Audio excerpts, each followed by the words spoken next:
अक्षय Shinde encounter पोलिसांना भोवलेला आहे। कोर्टाने पोलिसांवर गुन्हा दाखल करण्याचे आदेश दिलेत, तर अक्षय शिंदे याच्या वडिलांनी याचिका दाखल केलेली होती। बदलापूर अत्याचार प्रकरणानंतर अक्षयचा एन्काउंटर करण्यात आला होता आणि त्या प्रकरणामध्ये आता न्यायालयाने पोलिसांवर गुन्हा दाखल करण्याचे आदेश दिले। त्या एसआयटीचा अहवाल आल्याच्या नंतर एसआयटीच्या तपास गुन्हा दाखल करणं पहिलं मॅन्डेटरी आहे आणि त्याच्यानंतर तपासाचं लॉजिकल कन्क्लुजन काय असेल तो करता येईल। परंतु ललिता कुमारीचं जे जजमेंट आहे की दखलपात्र गुन्हा उघडकीस आला का एफआयआर रजिस्टर करणे, मग पोलिसांना वेगळा नाही सर्वसामान्यांना वेगळा नाही असं चालणार नाही, असं ललिता कुमारीच्या जजमेंटने डिक्टममध्ये क्लिअर म्हटलेलं आहे। Rule of law should be prevail आणि एफआयआर जर दाखल झाला तर त्याचं अंतिम जे काही करायचंय ते कोर्ट डिसाईड करणार आहे। एफआयआरचा फायनल अहवाल जो आहे तो कोर्टातच जाणार, तो सेशन्स कोर्टात जाईल किंवा याच्यामध्ये जर प्रॉपर इन्व्हेस्टिगेशन नाही झालं तरी पण पुढच्या स्टेप्स आहेत। फक्त हे गोष्ट आता हे सरकारवरती अवलंबून आहे, सरकार कुठल्या पद्धतीने या गोष्टी हाताळते, कारण की याच्यामध्ये पहिल्या डे 1 पासून गुन्हा दाखल होऊच नाही याच्यासाठीच हा आयोग गठीत केला गेला होता। आपण जर स्वामीनाथन आयोग बघितला, श्रीकृष्ण आयोग बघितला, जस्टिस गुंडेवार आयोग बघितला, अनेक आयोगाचे शिफारसी प्रलंबित आहे, सरकार काहीच कारवाई करत नाही। परंतु सिलेक्टिव्हली जिथे जिथे पोलिसी अत्याचार होतात, पोलिसांना वाचविण्यासाठी सरकार 100च्या स्पीडने धाव घेतं आणि आयोग गठीत करतं।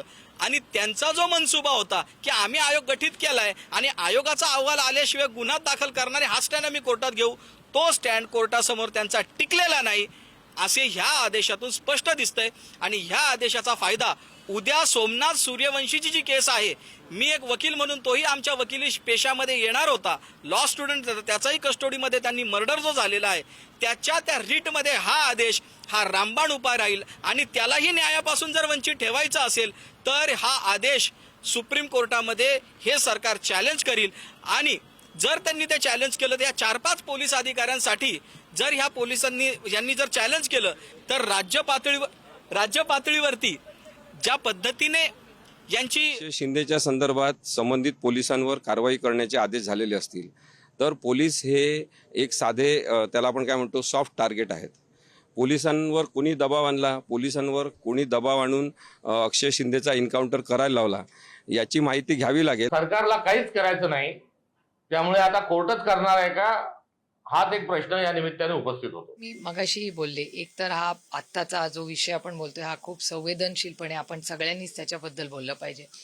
आणि मगाच्या माझ्या प्रेसमध्ये जेव्हा मी पुणे म्युनिसिपल कॉर्पोरेशनमध्ये बोलले, हा मुद्दा मला खरंच चिंताजनक वाटतोय की ज्या महाराष्ट्राच्या पोलिसचा सार्थ अभिमान आम्हाला सगळ्यांना, मला महाराष्ट्राच्या पोलिसांचा सार्थ अभिमान आहे। महाराष्ट्राचे पोलीस चांगलेच आहेत, कष्ट करणारे आहेत। अशा वेळी अशा किती घटना महाराष्ट्रात झालेल्या आहेत गेल्या 2 वर्षामध्ये, त्याच्यात प्रत्येक अहवालामध्ये पोलिसांची चूक असं कसं येतंय याचा काहीतरी अभ्यास झाला पाहिजे।